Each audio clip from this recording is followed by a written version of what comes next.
mecanismo de resistencia de esas bacterias al uso y el abuso indiscriminado de algún antibiótico, que eso ocurre muchísimo en nuestros países latinoamericanos, ¿cierto que sí?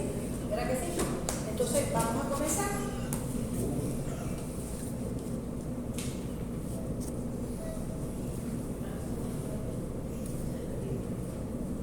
Bien, haciendo un poquito de historia, ¿verdad? Esto no, pero para que tengan idea, ¿verdad?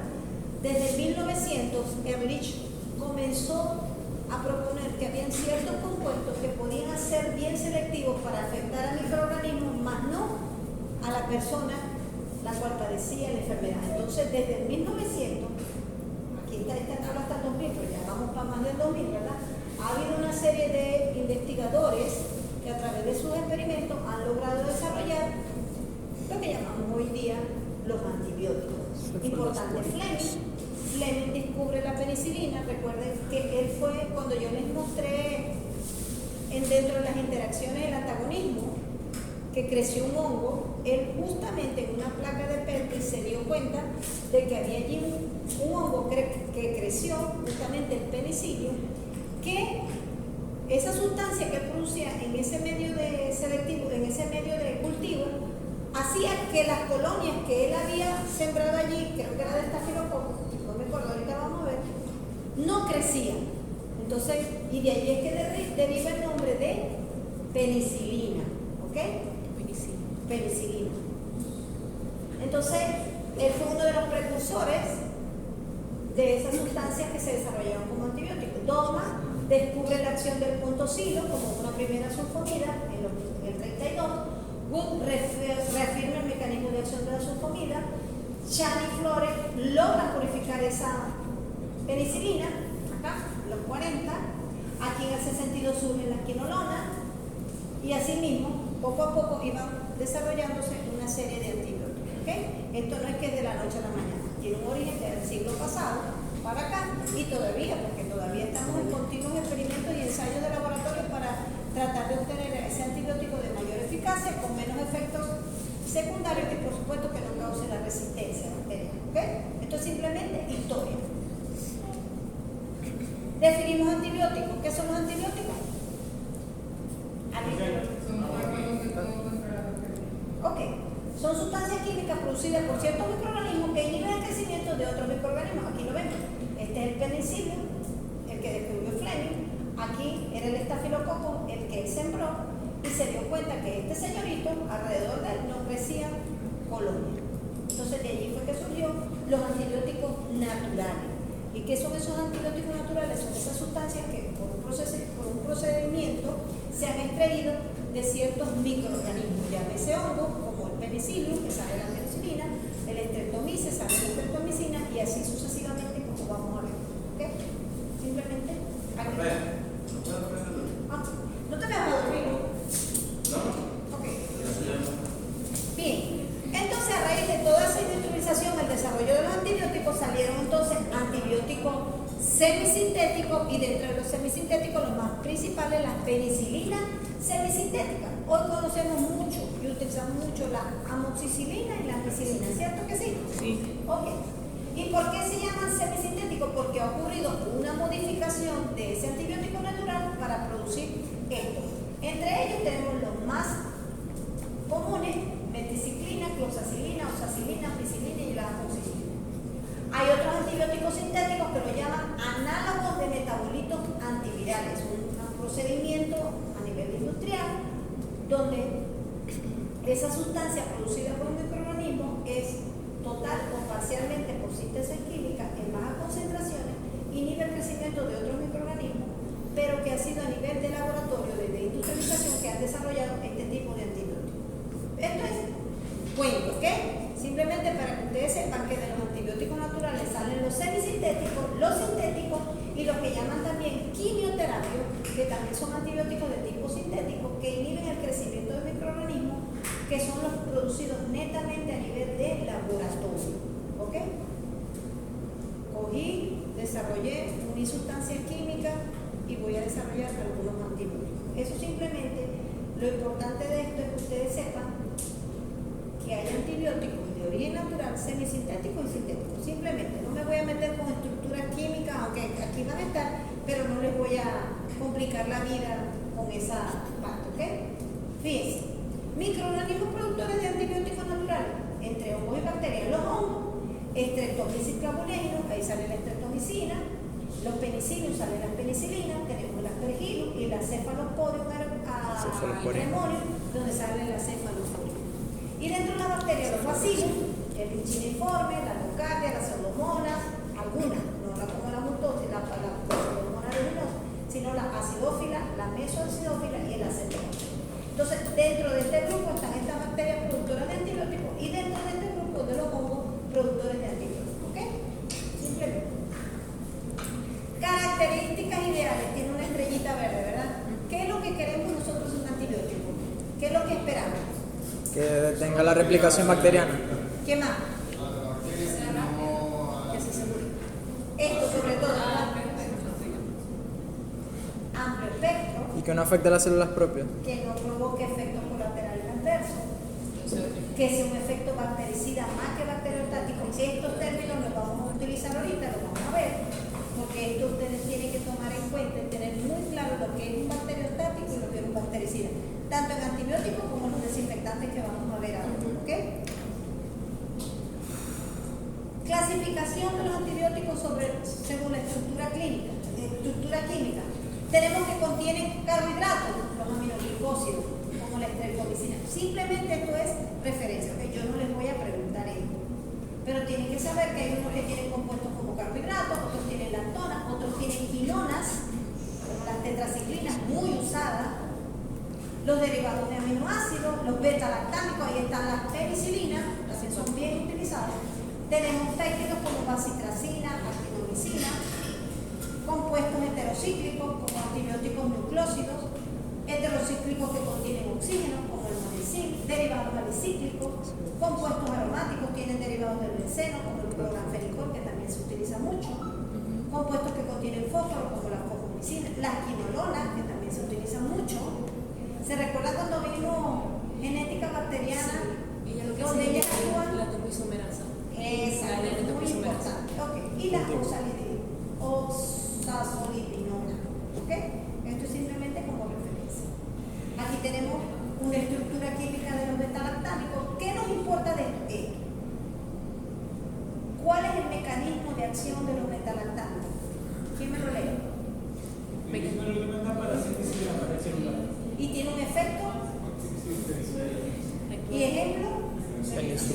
¿Saben lo que es bactericida y saben lo que es bacteriostático? A ver, ¿qué me dicen? Detiene el crecimiento por eso, ¿ok? Esos son dos términos que ustedes tienen que tener muy claros: bactericida y bacteriostático. Y esto, los betalactámicos, los penicilinas, ¿dónde actúan? A nivel de la síntesis de las paredes celulares. ¿Okay? Los aminoglicósidos, otro tipo de. Se ve bien aquí, vamos a bajar. Okay. Aquí lo vemos un poquito mejor.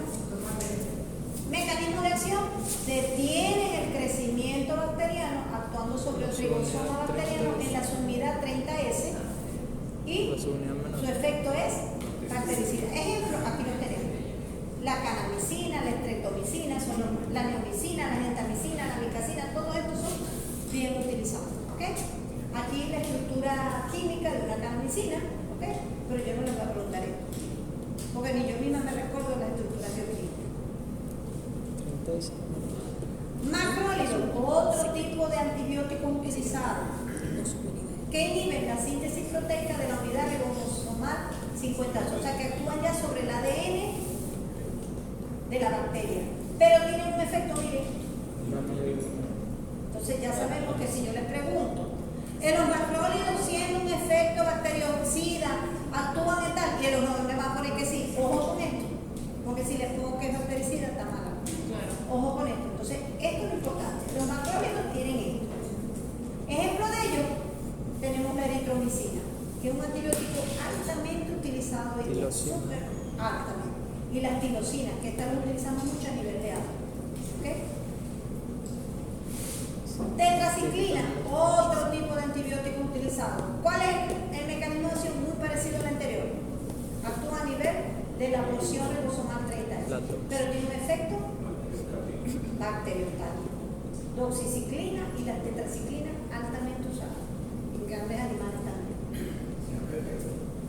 Las fluoroquinonas son antibióticos sintéticos. Mecanismo de acción, donde tú dijiste la quinolona. Topoisomerasa. Claro, ya aquí hablamos de que cuando yo di la clase de genética hablamos de las dos principales, la topoisomerasa 1 y 2, pero ya está la 4.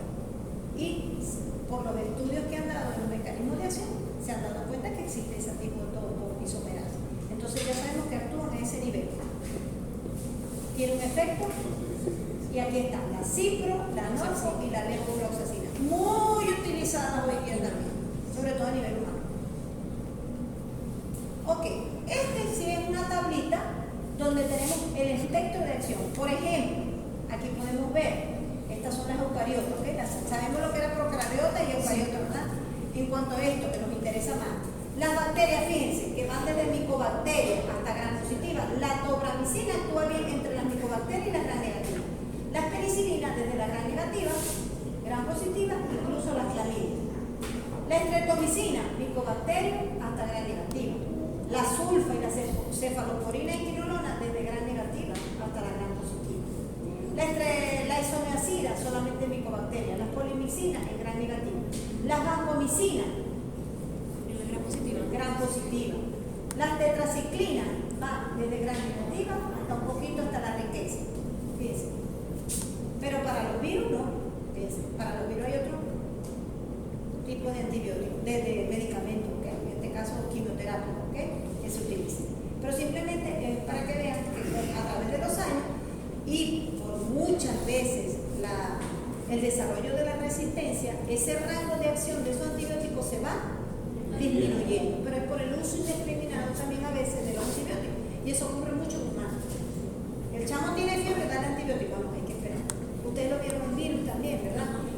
Los procesos virales pueden durar 2 y 3 días, hay que esperar que se manifieste y luego de allí, si continúan con un proceso viral o febril, uno pensaría ya en aplicar antibióticos, siempre de la mano, que se recomienda hacer en ese caso el estudio hematológico para ver cómo va la huella blanca y la, ¿okay? Pero hoy día sabemos que por lo menos en los países latinos es el abuso indiscriminado de los antibióticos, mientras que en estos países controlados, si tú no tienes un récipe, tú no puedes ir a comprar un antibiótico. ¿Cierto? Ok, este es importante.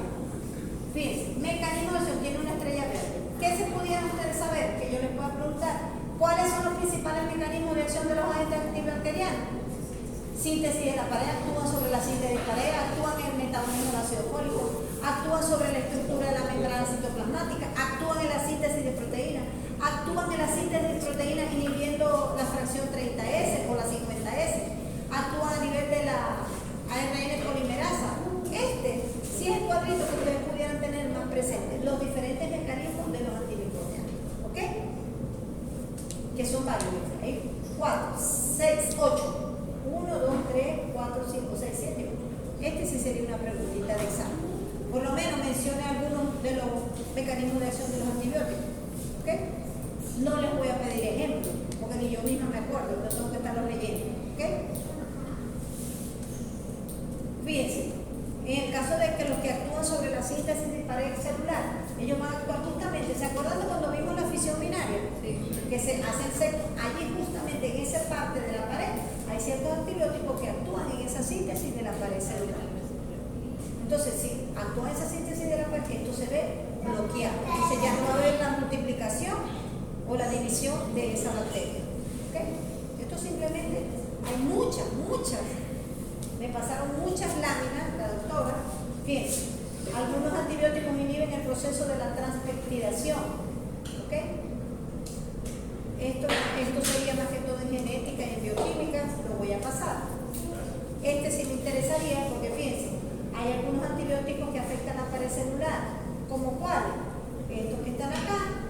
¿De dónde provienen? Fíjense, la bacitracina viene del Bacillus lechiniforme, la cicloserina viene del Streptomyces orchideae, esto es un hongo. Fomomicina viene del Streptomyces flaviae, la penicilina viene del penicillium, la vancomicina viene, entonces la actividad bacteriana, fíjense, ¿a dónde actúan el espectro de acción? La bacitracina en muchas especies de gram positiva, La cicloserina en muchas gram positivas y gram negativas, incluso micobacterias. La fosfomicina, muchas especies gram positivas y negativas. La penicilina en muchos gram positivos, en la Neisseria, en las espiroquetas. La vancomicina en bacterias gram positivas y en espiroquetas. ¿Okay? Y la cefalosporina, que viene del cefalosporo, en la gram positiva y gram negativa. O sea, este es un antibiótico, si se quiere, de gran o de amplio espectro. ¿Okay? Fíjense, este es otro esquema de los que son inhibidores en la transcripción. ¿Por qué? Porque van a inhibir a esta enzima, a la polimerasa, a la ARN polimerasa. Entonces interfieren en ese avance de acción de la ARN polimerasa y hay un bloqueo del inicio de la transcripción. ¿Okay? Esto es simplemente referencia, eso es para rellenar. No se me van a volver locos porque yo no les voy a preguntar eso. Aquí, aquellos que intervienen en la transducción, este es un esquema, también lo voy a obviar. Fíjense, salimos locos de aquí, ¿verdad? Adenina, guanina. Los que inhiben la síntesis y el ensamblaje de proteínas, ¿a dónde van a actuar? En los inhibidores de la oxonidad 30S y los de la 50S. Y el inhibidor de ensamblaje de proteínas a nivel de la tubulina. Aquí no se utiliza mucho este señor, que es la griseofulmina, que es un antibiótico también bastante utilizado hoy día. Esto es referencia, ¿ok? Fíjense, inhibidores de la traducción. Aquí vean, aquí vamos a específico, que impiden la unión de ese ARN mensajero, dificulta el movimiento y bloquea el sitio del aceptor de ese aminoácido. Ahí entonces actúan los aminoglicósidos y las tetraciclinas. Igualmente acá. Esto es simplemente referencia, ¿ok? Inhibidores de la traducción. Fíjense, cuando se bloquea, se mete acá, ¿verdad? El antibiótico, entonces ya no hay una buena traducción de ese material, de esa composición genética y todo lo demás de ese antibiótico, de ese microorganismo. Entonces ya lo que puede ocurrir que muchas veces es que esas células que se van a multiplicar van a ser anómalas o van a ocurrir mutaciones, ¿ok? Pero esto no es pregunta de examen, ¿ok? Fíjense, eso es una interpretación gráfica del mecanismo de acción del cloranfenicol. Aquí va, perdón. Aquí se mete acá, fíjense, lo va seccionando. Entonces, por supuesto, esa célula no va a ser la misma, no se va a poder replicar y puede morir. Simplemente son. Este sí me gustaría que lo leyeran, aunque no solo. Estos son inhibidores de la síntesis y ensamblaje de la proteína. Todos estos antibióticos, de dónde provienen, de qué microorganismo lo han sacado y cuál es el espectro antimicrobiano. Pero no se los voy a preguntar exactamente, pero para que ustedes tengan como cultura general, por ejemplo, de estos más utilizados, el cloranfenicol. Fíjense, y este me importa mucho porque esta es una especie de bacteria que han, ¿de dónde viene? O sea que este es como que más autóctono. Seguro que va a servir más en nuestros animales a nivel de campo. ¿Ves? ¿Dónde actúa? Positiva, gran negativa, etc. Otro muy utilizado, la eritromicina. Otro muy utilizado, la estreptomicina. Y el otro, muy común también a nivel de las vaqueras, la tetraciclina. ¿Okay? Este es el otro mecanismo de acción cuando desestabiliza la membrana plasmática. ¿Cómo la destabilizan? Porque forman poros, aumento del paso de iones. Entonces, en general, esa membrana plasmática que tiene una carga negativa y positiva se altera y no puede ocurrir ninguna replicación de esa bacteria. ¿Okay? Pero esto es, como les digo, mucho cuadro en este material, en estos temas que me pasaron. ¿Okay? Antibióticos que afectan esa membrana celular. Aquí tenemos los ejemplos: la polimixina, que se utiliza mucho, la nistatina, y como en este caso antifúngico o antimicótico, tenemos el miconazol y el ketoconazol. ¿Okay? Alteraciones, este es importante también, fíjense, aquí donde se recuerdan, cuando esas topoisomerasas una desenrolla y la otra enrolla, aquí actúan las famosas quinolonas a nivel de la ADN girasa. ¿Okay?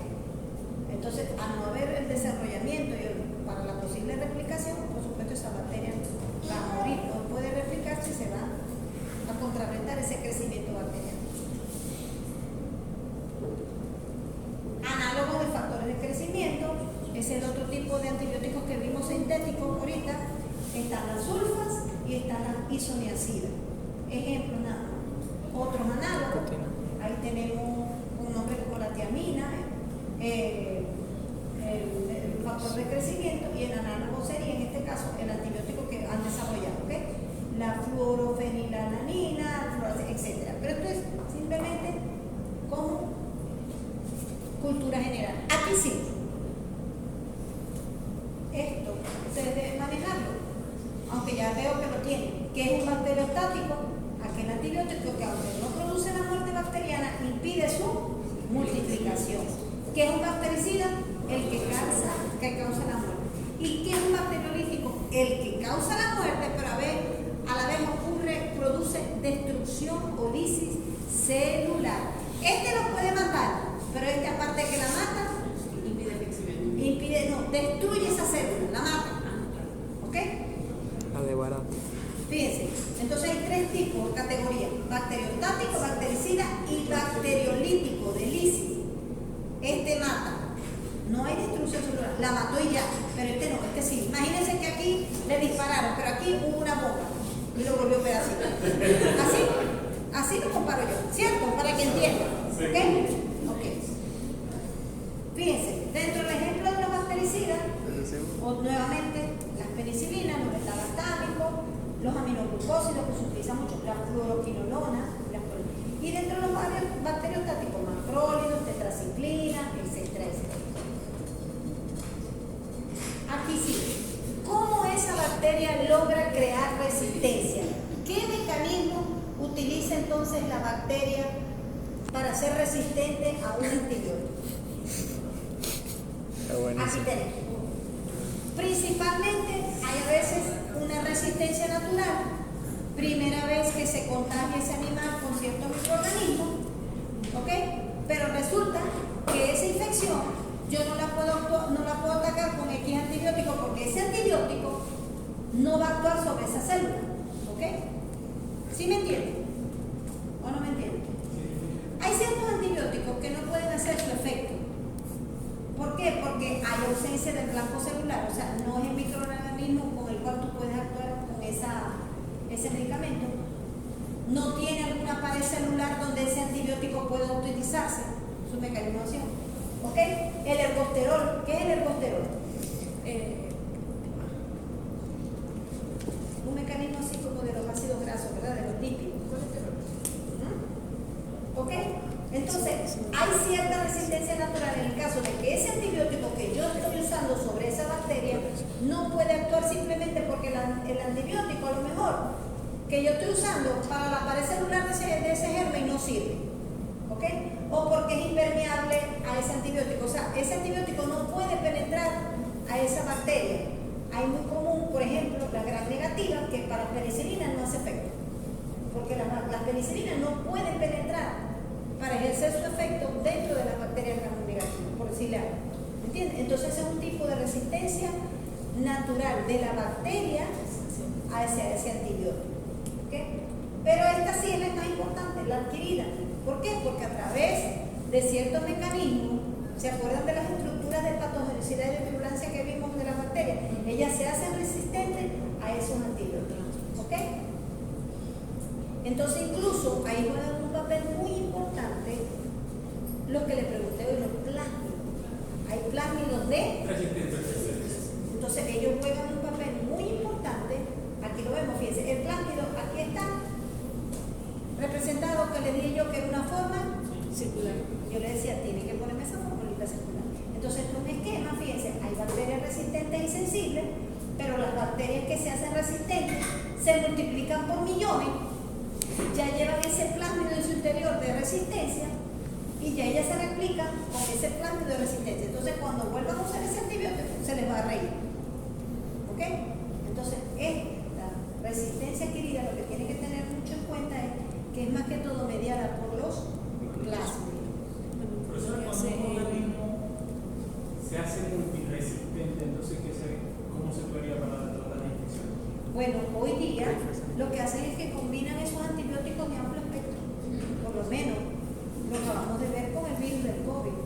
¿Cuánta gente y los médicos que murieron y los que no murieron lograron ver, vamos a combinar vamos a combinar esto? Combinamos el famoso medicamento que utilizamos para las eslichas, la ivermectina. Hubo un conjunto de combinaciones de medicamentos para tratar de contrarrestar todas esas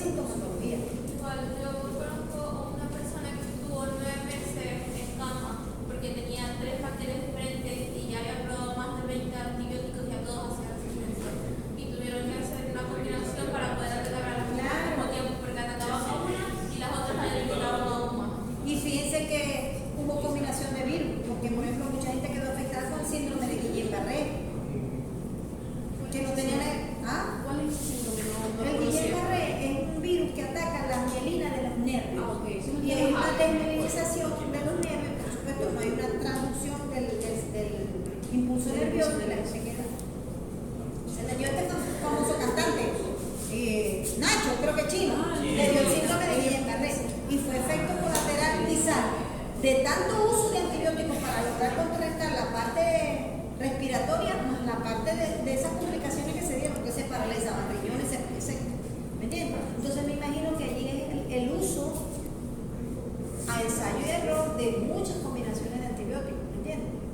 Y de última generación antibióticos, porque nadie se curaba con una amoxicilina. Era ceftriaxona, cefipime, una cosa así que tenía que estar usando. El menoperén ese famoso, porque si no, no podía. Y todavía mucha gente murió. Empezaron a utilizar, que eso ayuda mucho, un antiviral, el favipiravir. El retroviral, carísimo. el remdesivir. Pero ayudaba, o sea, claro, pero toda la gente al principio fue ensayo error. ¿Cuánta gente no murió? mi mamá estuvo 5 días con una oxígeno y eso fue lo que la levantó. Claro. Y muchas cosas. Usaron ozonoterapia y todo eso, porque no podían. ¿Ok?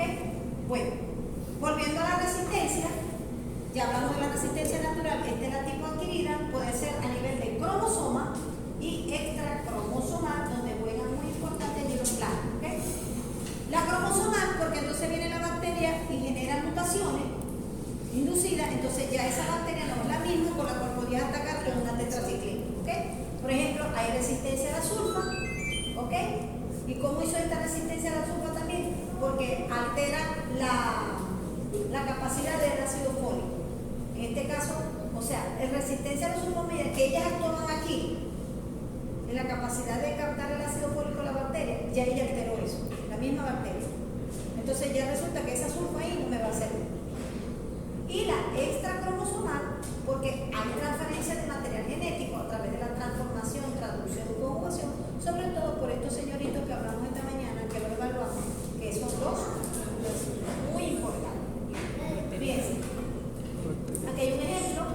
Hay también unos virus, los bacteriófagos, que también pueden transmitir. Por ejemplo, fíjense, aquí hay una transferencia de una bacteria que ya tiene un gen resistente de plásmido hacia otra bacteria. ¿Ok?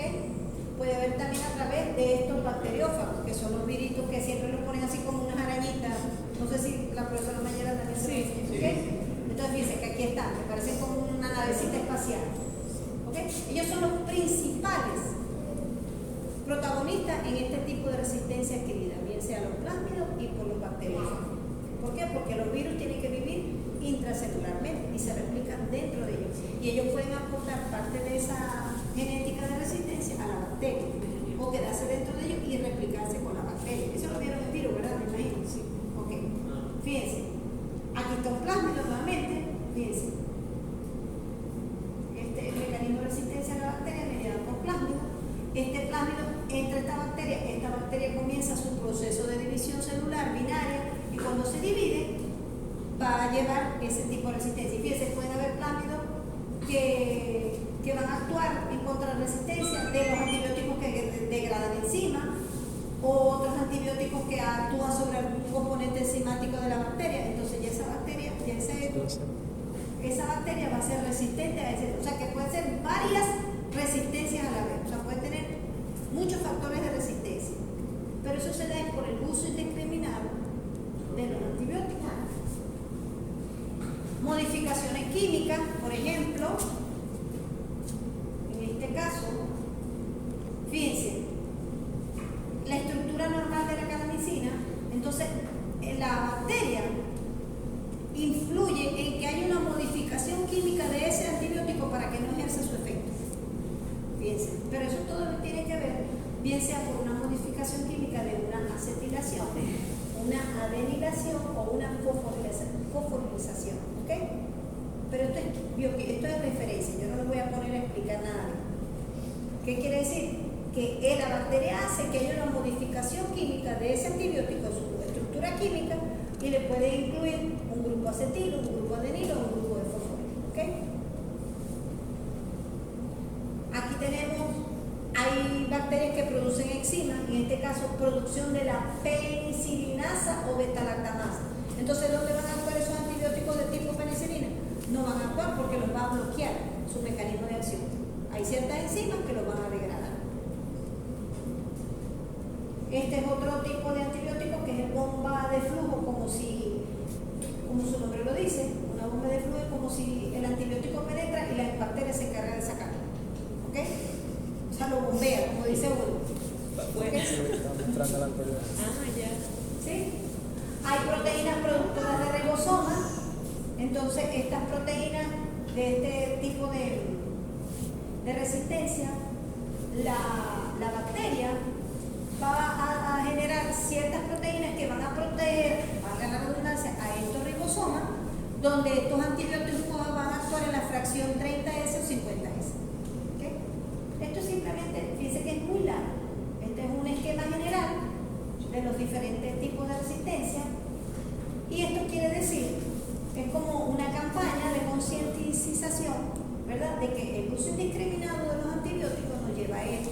Incluso, uno como humano quizás puede adquirir antibióticos cuando estos animales que van a matadero han sido recientemente tratados y se ha demostrado que esa carne puede llevar cierto contenido de antibiótico y uno lo ingiere. Entonces ya uno va tomando esos antibióticos y va creando cierta resistencia a nuestra flora. ¿Okay?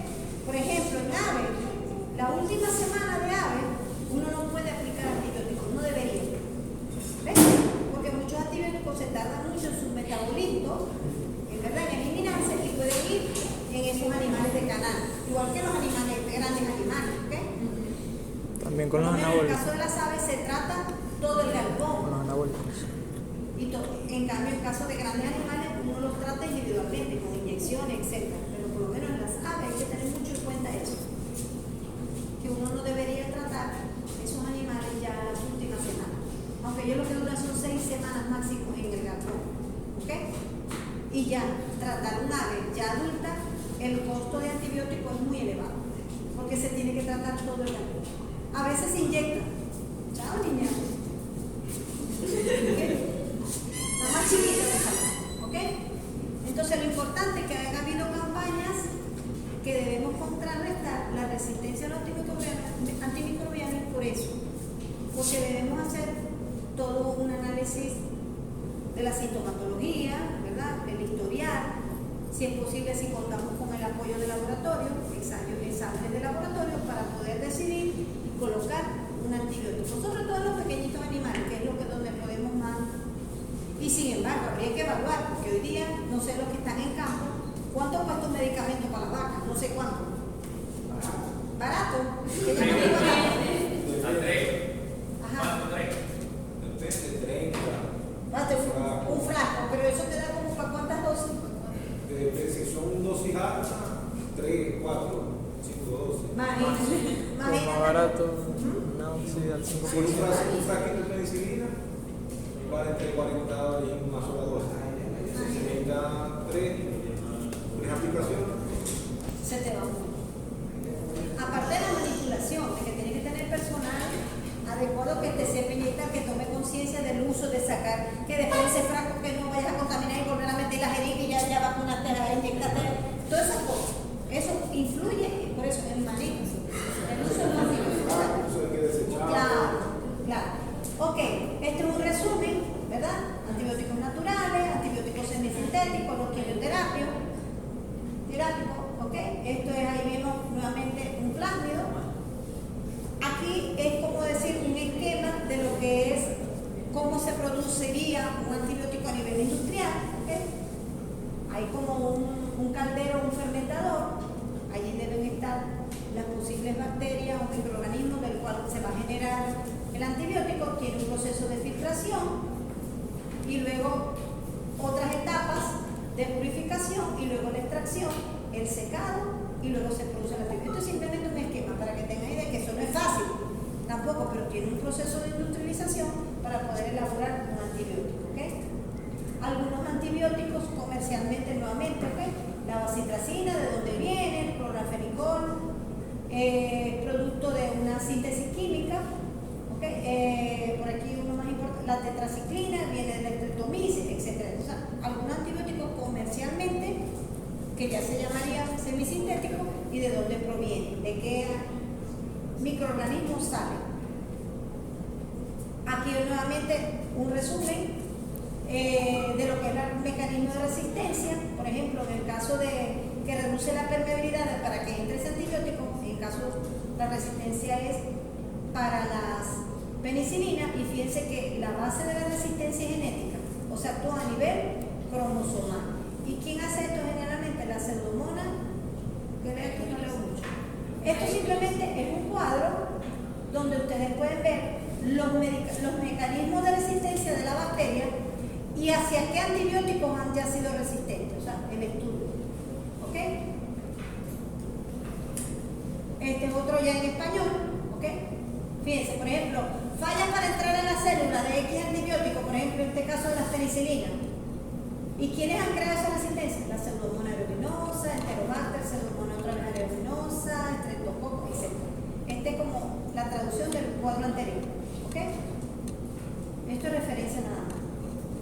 Ahí está nuevamente la producción industrial de la penicilina. ¿Ok? Fíjense, primero se fermenta, se añaden durante un proceso de fermentación, se forman varias penicilinas biosintéticas o semisintéticas. ¿Ok? Porque la semisintética simplemente hay una alteración de esa estructura química, ¿ok? Lo que hablamos. Pero esto simplemente, como les digo, referencia. A otro mecanismo nuevamente de resistencia, la transcripción. Estructura de la pared celular de las bacterias positivas. Esto me lo pasaron. Vamos a ver dónde está la otra que me interesa. Aquí. Esto no lo podemos ver, pero la práctica que vamos a ver en bioanálisis se lo vamos a ver. El antibiograma es otra prueba que a nivel de laboratorio nos puede ayudar para escoger o elegir el antibiótico. ¿Ok? Por ejemplo, el antibiograma se compone de que en una placa de Petri nosotros hemos sembrado ciertas muestras, sospechamos, no sé, trajimos del campo una muestra de heces, una muestra de secreciones nasales, se sembró en la plaquita de Petri y se ponen estos disquitos. Cada uno de estos disquitos tiene impregnado un antibiótico específico. Y esos disquitos vienen así, ¿ok? Se venden comercialmente por cantidad y dice streptomicina, otro puede decir tetraciclina, etc. Imagínense todos los antibióticos. Entonces, estos disquitos se colocan en toda la extensión de esa plaquita de Petri. Se mete a cultivar 24, 48 horas y vamos a ver si crecieron o no bacterias. ¿Ok? Esto que vemos alrededor del disco, que es clarito, un halo de, quiere decir que es sensible, o sea, que ese antibiótico va a ser bien efectivo para ese tipo de bacterias o gérmenes que tenemos allí. ¿Ok? Cuando no hay un halo de inhibición y va a haber un crecimiento, quiere decir que es resistente. Para eso, de acuerdo al grado del halo de inhibición, se llama sensible, intermedio o resistente. Y eso a nivel de laboratorio se mide con un vernier, ese halo de inhibición, y eso tiene una escala, y hay unos libros, así como vimos para lo de la autoclave y eso, hay unas guías básicas que, por ejemplo, para muestras de mucosas nasales, de secreciones nasales, y sospechamos en Escherichia coli o algo, hay ciertos valores de inhibición. Entonces hay unas guías, hay unos libros que lo van a ver así súper gruesos. Entonces, de acuerdo a en milímetros, porque eso se mide en milímetros, ¿verdad? El halo de inhibición, nosotros nos vamos a esa guía y confirmamos, bueno, este antibiótico es sensible a, entonces la posible, claro, esto va acompañado luego de un kit de bioquímica, de pruebas bioquímicas que se hacen en estas muestras, y de acuerdo a los resultados que se vayan dando, ahí vamos orientándonos, no, aquí esto es un estafilococo, esto es un estreptococo, etcétera, etcétera. Pero simplemente les quería mostrar que así se ve, fíjense, se mide el halo de inhibición. Aquí no sabemos qué antibiótico es, pero cada bichito de esto, cada disquito, tiene un nombrecito, una N. Por ejemplo, N de neomicina, P de penicilina, algo así, ¿me entiendes? Entonces uno coloca, espera las 24, 48 horas de cultivo, es lo que llaman también urocultivo. Ustedes se han hecho entonces es eso, esperar las 72 horas y si hubo o no crecimiento. ¿Okay? En este caso, esto, claro, se llama halo de inhibición. Y entre más grande sea el halo de inhibición, es más sensible. Cuando no hay casi nada o cero, ese antibiótico que estamos colocando aquí es resistente. ¿Me copian? ¿Sí me entienden? Bueno, esto también es algunos antibióticos donde va la alteración. Eso rápido